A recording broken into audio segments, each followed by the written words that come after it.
السلام عليكم ورحمة الله تعالى وبركاته. قبل مشاهدة الفيديو لا تنسوا الصلاة على سيدنا وحبيبنا محمد صلى الله عليه وسلم.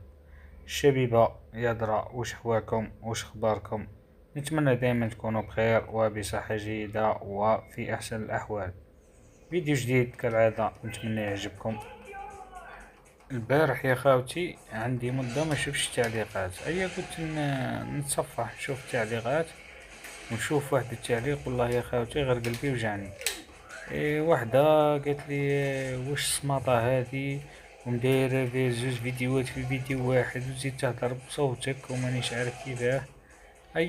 واش دير واحدة اخرى ترد لها؟ قلت لها والله غير عندك الحق، انا كرهته وكرهت الفيديوهات تاعو وكرهته مانيش عارف كيفاه. صراحة قلبي ضرني تاع الصح. ولا قري نضل نهدر ونعاود انا راني ماذا بيا ما تسمعوش صوتي خلاص. والله يا صوتي ماذا بيا ما يسمعوا واحد، ماذا بيا ما نتعبش خلاص، ماذا بيا ما نصورش اصلا الفيديو هذا نتاع الالعاب هذا ما نصوروش، ما عندي ما ندير بيه. الله غالب قلت لكم ألف مرة باللي اليوتيوب هو اللي طلب مني اني لازم ندير فيديو من تصويري يا عباد الله باش تفهموا. فيديو من تصويري وطلب مني انه لازم نحكي بالصوت على اي فيديو نديرو. علاه؟ باش ما يحضرليش الفيديوهات. الموضوع هذا معظم الناس فهماته في القناة. كاين ناس بزاف على بالهم علاه راني ندير هكا، وكاين عباد ما على بالهمش، وكاين اللي ما لقر على باله يدير فيها بالعاني، يجي يعلق لك التعليقات هذيك المسمى. واش نقول لكم؟ اللي يعلقوا التعليقات المسمى هذيك ربي يهديكم. هذه حاجه قلت لكم راه اليوتيوب هو اللي يحوس عليها، ما هيش من عندي. ونتمنى الفيديو هذا اللي نحكي فيه هكا على هذا الصوت نتاعي وعلى هذا الفيديو اللي راني نصور فيه، نتمنى انه الفيديو يلحق بزاف ناس باه يفهموا القناة كيفاه راها تسير. وشكرا على تفاهمكم. مشاهدة ممتعة للجميع.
وفي الأخير وصلنا لنهاية الفيديو خاوتي، نتمنى يكون عجبكم.